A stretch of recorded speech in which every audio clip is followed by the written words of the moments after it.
I'm honored today to be joined by Pastor Mark Biltz, who is the founder of El Shaddai Ministries in Washington State.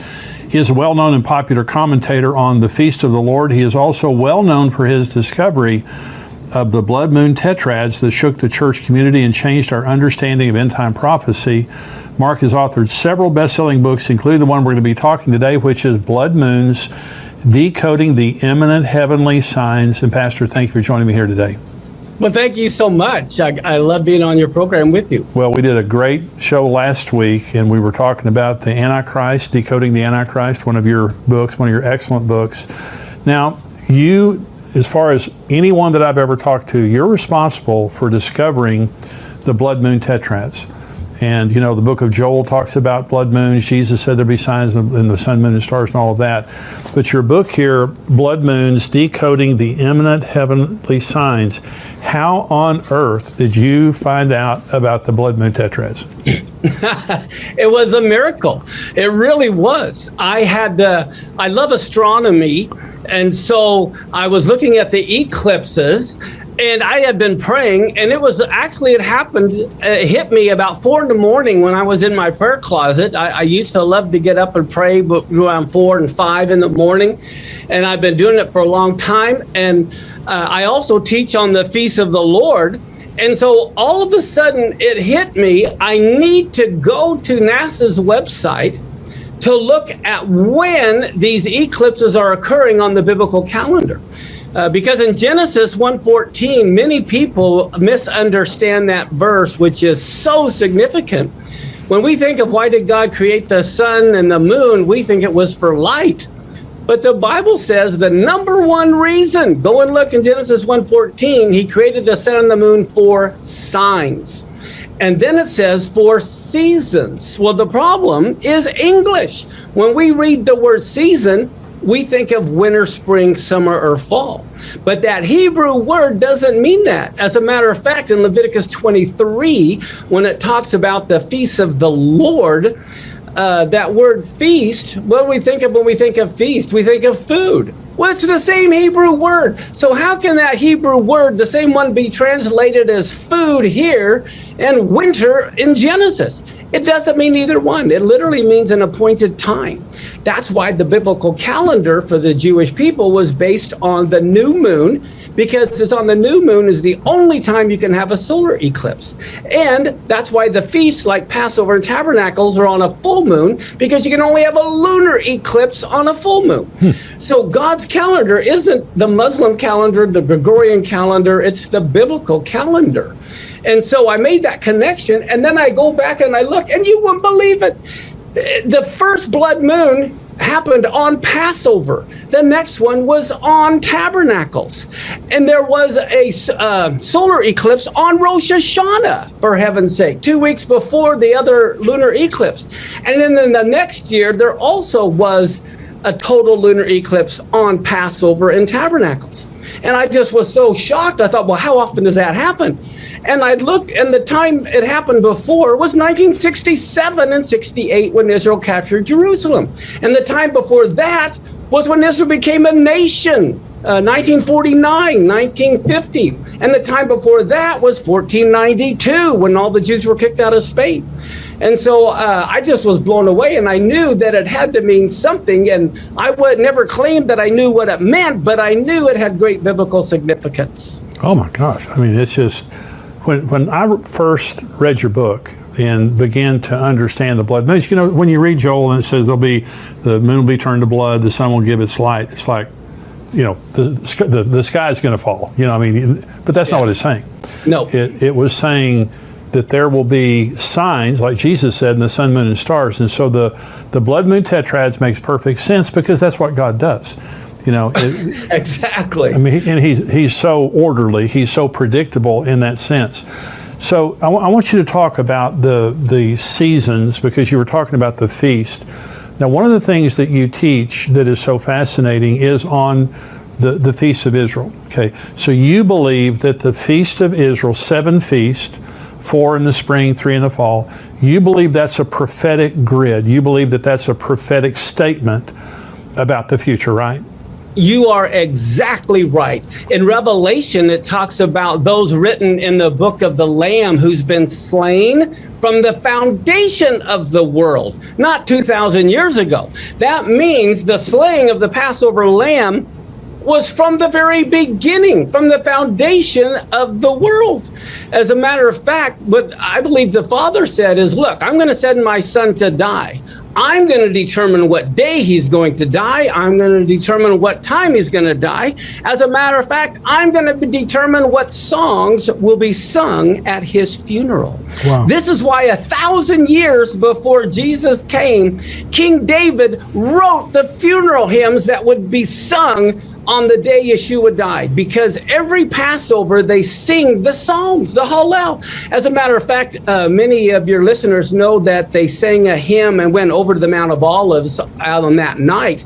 I can tell you the words to the song they sang, because they sang Psalm 118 as the last hymn at every Passover Seder. So the very words that they sang before he was betrayed and crucified has the verse, this is the stone the builders have rejected. It's become the headstone of the corner. Oh my gosh.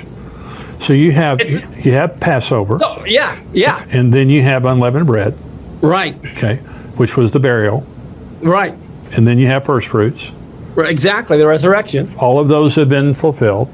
On the day. On the day. On the very day. And then you have the Pentecost, which happened 50 days. Oh. Yeah. So yeah, that's the Jewish. And so now those have been fulfilled, but now we have 3 that haven't been fulfilled. And so talk about the blood moons, talk about the significance of the next feast, because we were talking about the last program. This next Rosh Hashanah, the Feast of Trumpets, could be very significant. Talk about that. Oh, very significant. Now, if your listeners believe the Lord is the same yesterday, today, and forever, not just in their head, but in their heart, they know he's the same yesterday, today, and forever. If he fulfilled the spring feast to the day of his first coming, he'll fulfill the fall feast to the day of his second coming, which is why we need to know when they occur on our calendar. And just like you can't have Pentecost until he rose from the dead, he's not going to rise from the dead until he's buried, and they're not going to bury him until he died. They're going to be fulfilled in order. So the next feast to be fulfilled is the Feast of Trumpets. Well, do we hear anything about trumpets in Revelation? Of course we do. And so the next feast, Yom Kippur, is Israel's National Day of Atonement, the very day when their blinders will be removed. They'll realize Yeshua is the Messiah. And then the next feast is the Feast of Tabernacles, where God tabernacles among men for the 1,000-year reign. Now, the Feast of Trumpets, which is the very next one to be fulfilled, okay, it's also known as Yom Teruah, or the Day of the Awakening Blast. That's right. There's all kinds of scriptures that prove the resurrection of the dead, the rapture, if you want to call it that, will happen on Rosh Hashanah. I mean, some year, we don't know the year. Some year, I don't set dates. I don't know what year. See, I have no idea. But I know what will happen on Rosh Hashanah some year. Well, I totally agree with that. And see, and the thing is, for years I heard that Jesus could come at any time. Well, he couldn't die at any time. Exactly. See, exactly. He had to die on Passover. Right. And so to say that the rapture could happen any year. Yes, there you go. And because it's a 2-day feast, it could happen any of the days. You know. Well, not only that, it's 2 different days every day in the world. Yeah. You have 24 time zones. How can anyone know the day or the hour when there's at any one time there's 24 different hours? Well, that's what Jesus said in Luke 17. In that day, there'll be 2 men in that night, 2 men be one bed, 2 people in one bed, one taking one left. In that day, there'll be 2 men standing in a field, because it'll be night some places and day some places. Exactly. Yeah. Exactly. So and it's going to happen around September. That's the English here. But around September of the year, there's going to be the Feast of Trumpets, and there's going to be the rapture, the resurrection of the dead. Now and there are also other names that you talk about when you talk about Yom Teruah, the awakening blast, all this stuff. But also it's the wedding day of the Messiah. Yes, it's also the coronation of the Messiah. It's the day he's going to be crowned King of Kings and Lord of Lords. And in Leviticus 23, these feasts were called convocations, which in Hebrew is mikra, which literally means a dress rehearsal. So I ask people, do you want to be at the wedding of the Lamb? And they go, yes. I say, then why don't you want to be at the dress rehearsal? That's where we learn our part. Yeah. That's amazing. So let me go back to 2014 and 15 because we're talking about the blood moons.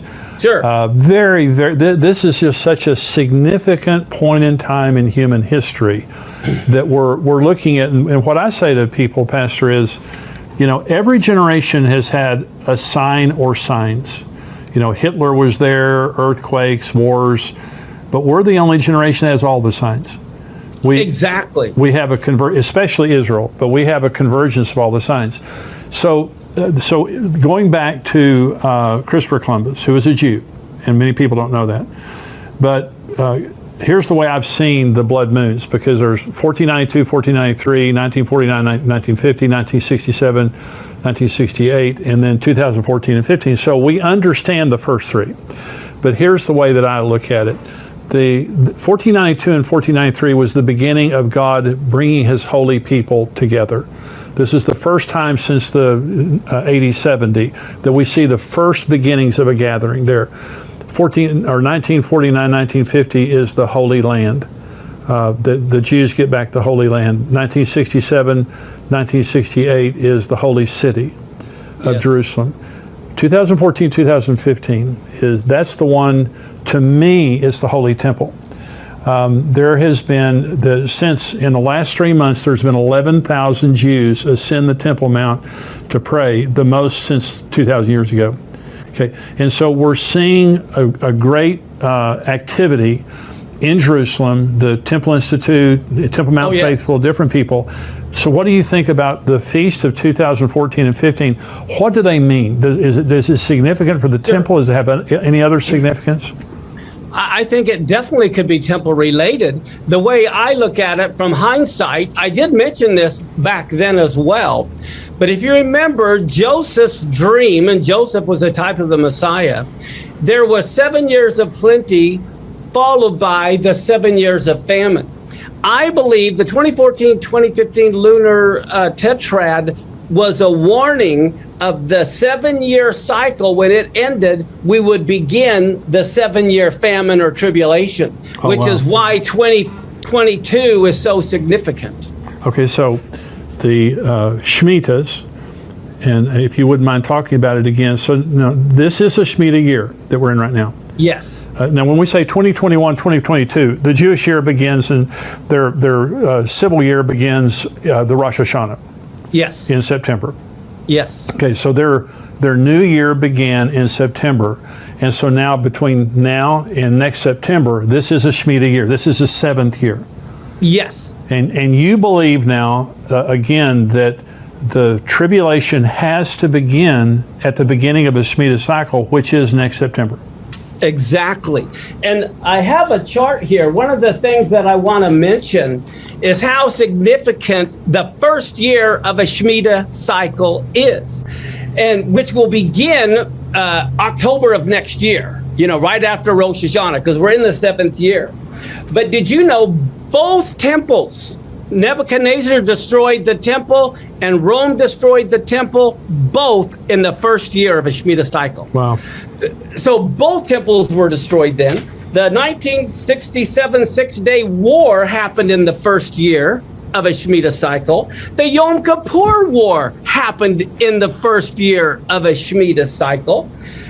Israel took out the Iraq nuclear reactor in the first year of a Shemitah cycle. The first Intifada was in the first year of a Shemitah cycle. The Israel-Jordan peace treaty was the first year of a Shemitah cycle. That's when the quartet began that wanted to divide the land. And I believe they represent the 4 horns in Zechariah that keep the land divided. And then the Gaza war and, of course, the stock market crash also happened the first year of a Shemitah cycle. And then we have the 2014-2015 blood moons, which was the end of a Shemitah cycle going into the beginning of a Shemitah cycle. And one other point I want to make You can only blow the shofar on the year of in the year of Jubilee. Now you got to remember, there's 49 years or 7 cycles. The year of Jubilee is always the first year of the next Shemitah cycle. Right. Well, 1973 Yom Kippur War, Yom Kippur is the day they blow the shofar announcing the year of Jubilee on Yom Kippur. And then we have the Yom Kippur War. Well, I believe that was probably a Jubilee year, which means next year also is a Jubilee year. Oh my gosh. So you believe if the tribulation does not begin next year, it has to wait till the next Shemitah cycle? Exactly. It has to begin because Daniel's Jewish. Sure. Okay. Well, too often Christians see the 7-year time period, they know, but it's not any random year. It can't start today. It can't start, on any Rosh Hashanah. It has to begin the first year of a Shemitah cycle. So the next year being the beginning of a Shemitah cycle and Jubilee. Exactly. I mean, that's huge. just huge. This is huge. Yeah. And so, when you talk about the Shemitah year, you're going by the Jewish calendar. Of course. And Yes. the way we know it's a Shemitah year is the Hebrew years divisible by 7. It's really simple. Yeah. And I heard you say that one time, and it embarrassed me. It was so simple. I was like, why didn't I think of that? But so next year is a huge, huge year, and that's what you're saying. Yeah. I tell you what, all your listeners need to get ready. Well, I have a very special announcement, and that is I've been telling you for a while that we have a new book coming out that's called Where Are the Missing People? And it's a book that you leave behind for people who are left behind after the rapture. This is something that would tell them what just happened. It explains the rapture to them. It leads them to the Lord. It tells them how to be baptized, how to read the Word of God, how to navigate the end times, the things that are happening in the world during the tribulation, the things that are going to happen. It literally is just a survival guide for people who have been left behind and are living during the tribulation. I know you have family members and friends and just people maybe that you don't know, but they're going to be going through your stuff. If you're a Christian and you have been raptured, they're going to be in your home, they're going to be in your office, they're going to be in your car. And we want to give you the opportunity to have this book that you can have laying around that says, where are the missing people? That's where the number one question that's going to be on people's minds after the rapture is, where are the missing people? Where all those people go? So this is a book that you can prominently display, and it's an attractive book that you can prominently display in your home, in your office, in your bedroom, in your car, wherever you want to put it, to where people would be able to find it after the rapture and during the tribulation to lead them to the Lord and give them instruction on how to navigate those unbelievably difficult days. Now, if you're a subscriber to endtimes.com, we're going to give you a free ebook. Okay, you don't have to pay anything for it. We'll give you a free ebook, Where Are the Missing People? If you'd like a physical copy of the book, it's missingpeoplebook.com, and you can order a copy or copies there. If you're not a subscriber, you can go to missingpeoplebook.com, get a copy, get 3, get 8, and lay them around your house, your apartment, wherever you want to put them, and just to make sure that you have those represented where people will be after the rapture. And so this is something we're very excited about because, honestly, it's just if we leave and don't leave a message behind for those people who are left behind, it's just, it's not right, because we know that there's going to be billions of people left behind